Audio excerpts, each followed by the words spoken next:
Literally no one in sight.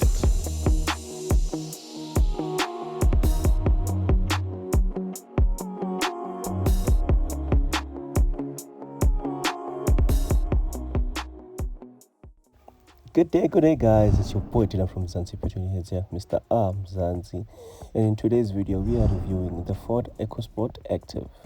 The Active is limited to 1,000 units and comes in a variation of colors. The one we had on test comes in a gorgeous color called Lux Yellow. This being a special edition, it comes with detailing such as the A embroidery and the leather seats and many other features. Let's hop right into it.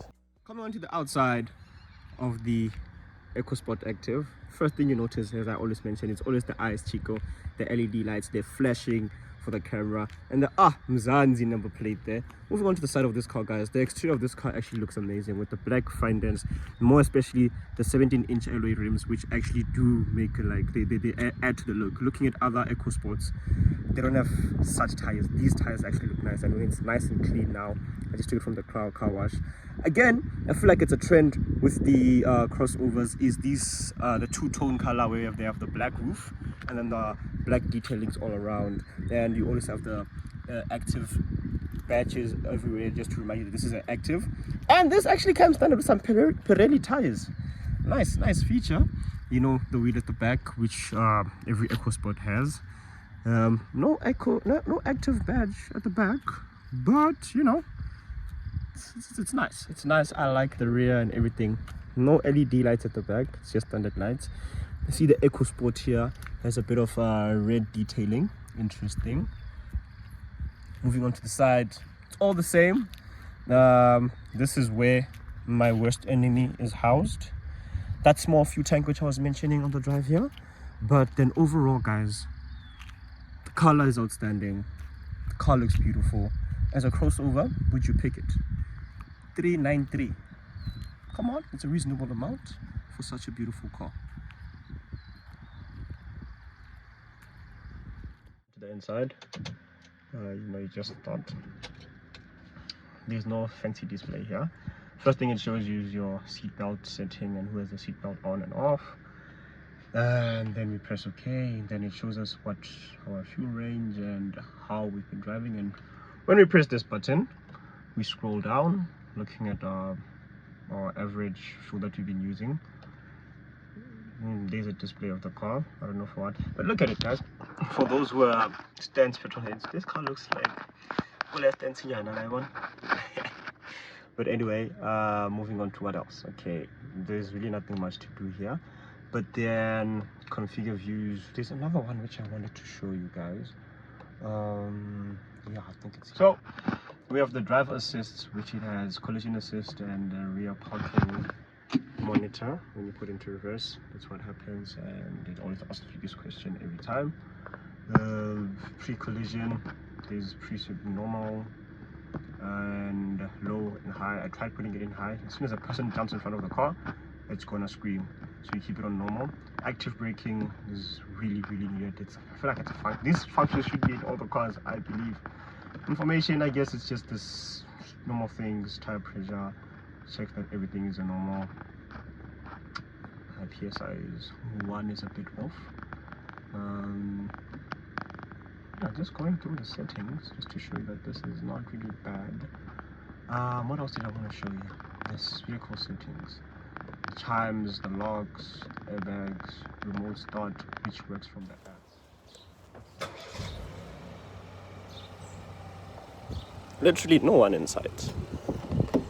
Okay, so we're in park here. I did mention that I wish. Also the sport button, sport gear. Most cars have, you put it in drive, and when you move it to the side, that's when you have sport. Well, in this one, sport is down there. So usually when you come from park and you just go down, sometimes you might stop in sport, which is, I don't like that. But then yeah, if that could change. The air condition is actually pretty cool. Normal, we have the traction off button here, which I doubt I'll ever use. In this car, it's not really needed. Coming onto the, let me just switch this off because it will make noise. The infotainment system, I think this is Sync 3 if I'm not mistaken, and we have the Ford Pass app, which I'll just have to download and just demonstrate to you guys how it works, and a whole bunch of things.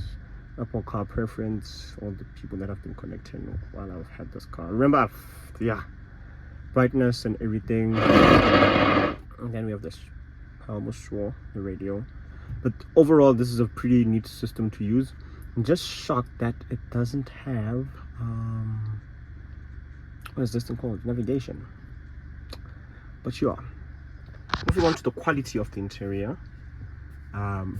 This feels like leather, and I feel like this is a speaker. I'm not sure if it's a speaker or nah, I doubt it's not a speaker. Place to put your things here, bit of leather here, plastic. Overall, quality interior. We have our cruise control settings over here, and the black leather with some blue stitching, and as I always mentioned, the Active logos everywhere. A pretty neat sound system, and I feel like that's all you have to know about this precious car inside. So we are out here for a drive in the Ford Ecosport Active, limited to only 1,000 units. So I'm in a limited edition car guys. There's only 1,000 of them available in the country. Let me just put the car on cruise control. So I'm just going to shoot content. 62 kilometers cruise control. So there's no adaptive cruise control in here.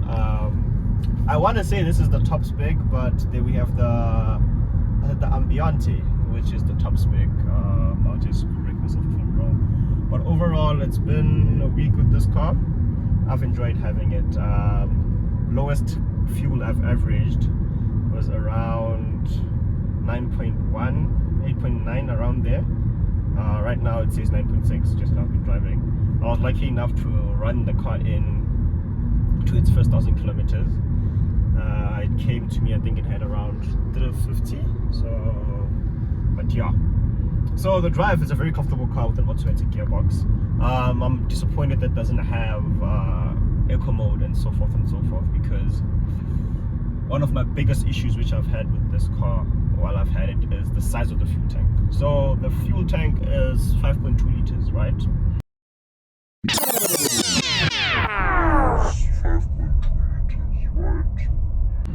And when I got the car, the full range for that fuel tank was giving me around 360 kilometers to 380 kilometers.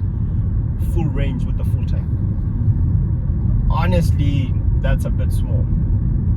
I know it's a 1 liter, it shouldn't be a gas guzzler. I wouldn't say it's not a gas guzzler, it's just that the size of the fuel tank doesn't allow it to do much, and having to refuel and refuel all the time for someone like me who's always on the road, that's been a problem for me. But either way, you know, we have to work with what we got. So this is the 4th crossover I've had in the past few weeks. So it was first the Kia Sonet Turbo, then the Nissan Magnite, and then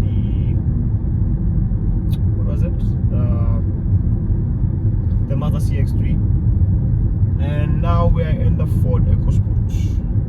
We still have a long list to go down. Hey, look, this is a Hyundai Venue.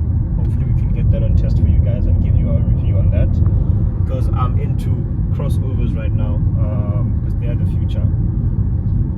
But then overall, the ride quality, everything, I don't have anything else to complain about. The interior is awesome. The color we have, which is called Lux Yellow, is such a dope color. You can just see it there on the door panels, and you will see it from the view outside.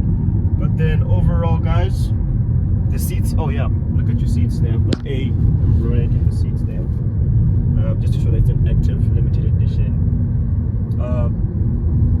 There's really nothing much to say about the car. It's priced at around 393,000 for this one, and the choice is up to you. We've given you 3 of our past reviews. This is our 4th. Comment below what you guys feel like you would choose between the 3, and yeah, let's have a discussion down in the comment box. And that's the end of today's review. Thank you so much, ladies and gentlemen, for tuning in. Please remember to like, share, and subscribe, and comment below what you guys think and what we should fix, what we should add. Stay tuned for next week's video, where we will be reviewing the Mazda CX-30. Stay tuned for more.